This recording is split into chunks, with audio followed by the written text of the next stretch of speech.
Jadi Bapak Ibu semuanya, kalau sebelum tiga program ini diluncurkan, pendidikan itu diukur atau mutu pendidikan itu diukurnya dari guru yang selalu diukur, guru yang selalu diajak, didorong-dorong untuk diklat, meningkatkan kompetensinya. Ada dulu namanya peningkatan kompetensi berkelanjutan, ada namanya guru pembelajar, kemudian ada namanya peningkatan kompetensi pembelajaran atau PKP. Dan yang diukur Bapak Ibu, kalau dulu yang diukur itu gurunya. Melalui apa? Melalui uji kompetensi guru. Jadi gurunya yang diukur, begitu didiklat gurunya yang diukur. Nah ternyata Bapak Ibu, setelah diukur, ternyata tidak linear dengan kompetensi siswanya. Gurunya pinter, gurunya diukur nilai UKB-nya tinggi, tetapi anak-anak tidak tinggi, tidak naik. Itu. Nah, karena diukurnya adalah guru, cenderung adalah guru berprestasi. Oleh karena itu, guru itu ada namanya lomba guru berprestasi. Yang namanya prestasi, Bapak Ibu sekalian, yang diukur adalah individu, kemampuan individu, ya, kemampuan individu. Prestasi itu dapat piala, nanti guru berprestasi, ya, kemudian ada lomba-lomba tertentu, itu untuk individunya. Itu ternyata ya tidak linear itu. Pengalaman Bapak Ibu, ternyata Bapak Ibu setelah diukur UKB-nya nilainya tinggi, kemudian malah cenderung Bapak Ibu, guru-guru itu diundang kemana-mana, malah jadi narasumber kemana-mana. Begitu jadi narasumber, ditinggalkanlah murid-murid kita yang di kelas itu. Jadi apa? Tidak linear. Tidak linear. Guru pintar, guru bagus, guru meningkatkan kompetensinya, tapi anak-anak kita ketinggalan juga. Itu. Nah, sekarang Bapak Ibu sekalian, yang diukur bukan gurunya, tapi siswanya itu sendiri, murid itu sendiri. Kalau apa? Melalui asesmen nasional. Jadi yang diukur siswanya. Oleh karena itu tujuan pendidikan nasional itu yang diukur ya murid dan murid. Jadi nanti Bapak Ibu sekalian ada rapor pendidikan. Nah, rapor pendidikan itu sebagai cerminan untuk refleksi kita apa yang harus dilakukan dengan pendidikan atau satuan pendidikan itu sendiri. Itu. Nah, di Kemendikbudristek sudah ada petanya, tiap satuan pendidikan itu nilainya berapa, AE-nya. Dan sekarang juga lagi dirancang treatment apa yang harus dilakukan pada daerah-daerah atau satuan pendidikan yang nilai AE-nya, asesmen nasionalnya itu rendah.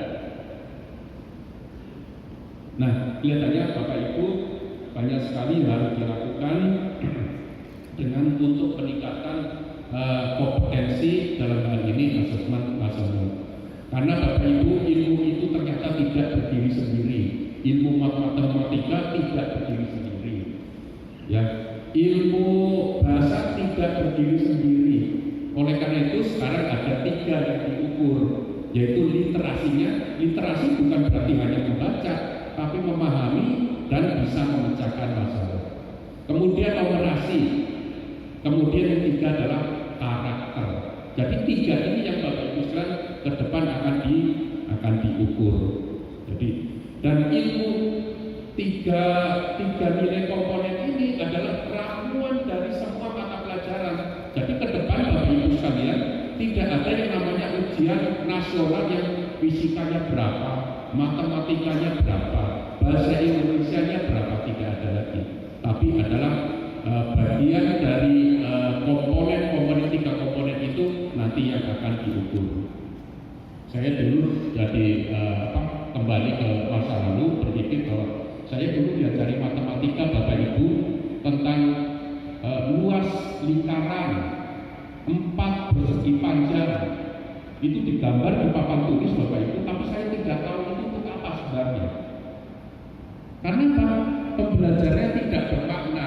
ini nanti untuk apa saya tidak tahu waktu itu. Nah, kalau belajarnya misalnya, oh ini ruang persegi panjang, penerapannya ini di mana? Misalnya penerapannya, oh di ruangan ini, ruang ini adalah 4 persegi panjang. Kalau 4 persegi panjang ini nanti aku mau dipasang keramik ukuran 60-60, dibutuhkan berapa keramik? Itu anak-anak berpikir, oh ya, ini luasan ini, gunanya saya mengukur luasan, saya akan pasang keramik. Keramiknya 60 kali 60 cm, itu luasannya berapa? Sehingga dibagi akan kelihatan keramiknya berapa biji. Kalau satu dus isinya 5 biji, perlu berapa dus? Begitu berapa dus, maka satu dus harganya berapa? Itu akan kelihatan. Itu sudah bermakna bahwa saya belajar matematika ini bermakna. Untuk apa sebenarnya 4 persegi panjang? Kenapa saya mengukur luas? Dulu itu saya tidak berpikir bahwa luas itu untuk apa sebenarnya? Apalagi keliling itu untuk apa sebenarnya? Itu. Nah, di pendidikan yang sekarang ini, Bapak Ibu sekalian, pembelajaran itu bermakna mulai dari nanti numerasinya seperti apa, literasinya seperti apa, dan nanti karakternya seperti apa. Jadi Bapak Ibu, Papua unik ya, saya lihat uniknya seperti apa, sulit dijangkau, tapi begitu sudah masuk ke Papua, saya pikir orang akan nyaman. Saya lihat Bapak Ibu sekalian, di pendidikan guru penggerak, saya sampaikan di pendidikan guru penggerak, kalau di kabupaten kota lain selain dari Papua itu hanya satu program, yaitu pendidikan guru penggerak.